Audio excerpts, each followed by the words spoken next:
नमस्कार मित्रांनो, आज मी तुमचा भाऊ मिस्टर सुनील केडी हा घेऊन जाणार आहे तुम्हाला महाराष्ट्रातील औरंगाबाद म्हणजे छत्रपती संभाजीनगरच्या 30 किलोमीटर अंतरावरती असलेल्या एलोरा ह्या लेणीमध्ये. तर मित्रांनो, या लेणीचं खुफिया आणि तिथले कशी आहे लेणी मी ह्या व्हिडिओमध्ये तुम्हाला दाखवणार आहे. तर प्लीज ह्या व्हिडिओमध्ये तुम्ही लास्टपर्यंत असाल अशी मला अपेक्षा आहे मित्रांनो. चला तर कुठलाही वेळ न दवडता आपण महाराष्ट्रातील असलेल्या एलोरा हा लेणीला जाणार आहोत आणि तिथली तुम्हाला प्राचीन मंदिर, मूर्त्या हे सर्व काही ह्या व्हिडिओमध्ये दिसणार आहे. तर मित्रांनो, जे समोर तुम्हाला दिसतंय ते तिकीट काउंटर आहे. तिथून तुम्हाला तिकीट घेऊन समोर जायचं आहे मित्रांनो.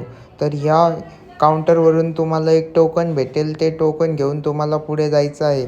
तर मित्रांनो, चला आता आपण पुढची जर्नी सुरू करूया या व्हिडिओमध्ये. तर तुम्हाला इथे टोकन द्यायचं आहे मित्रांनो आणि जे समोर तुम्हाला दिसतंय हेच आहे एलोरा लेणी मित्रांनो. हे तिथे गेल्याच्यानंतर तुमचं मन एवढं शांत होईल आणि एकदम सुंदर अशी महाराष्ट्रात असलेल्या छत्रपती संभाजीनगरमध्ये आहे ही लेणी.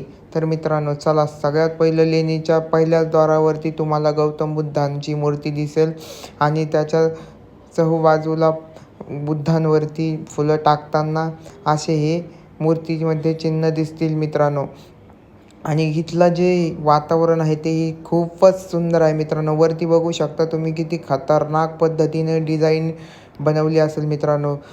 मला विचार पडतोय की प्राचीन काळामध्ये पण ह्यासलं टेक्नॉलॉजी कुठून आली असेल ह्या लोकांकडे, अजून पण कळत नाही आहे मित्रांनो. तर मित्रांनो, बघू शकता इथे ही जी खिडकी दिसते तुम्हाला, तर वर्षातून मार्च महिन्यामध्ये असं बोललं जातात की गौतम बुद्धावरती ह्या मूर्तीचा प्रकाश पडतो. फक्त वर्षातून एकचदाच दिवस येतो की तो पूर्ण प्रकाश बुद्धांच्या अंगावरती येतो मित्रांनो.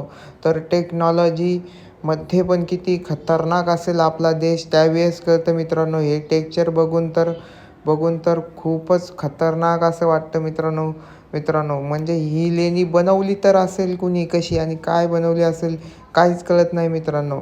असं म्हटलं जातं की सम्राट अशोक जे होते त्यांनी ह्या मूर्ती आणि ह्या लेण्या बनवल्या आहे मित्रांनो. महाराष्ट्रातील एलोरा लेणी ही सर्वात फेमस असलेली लेणी आहे मित्रांनो. म्हणजे ह्या मित्रांनो, इथे आल्याच्या नंतर एक मन खूप असं भारी वाटतं मनाला.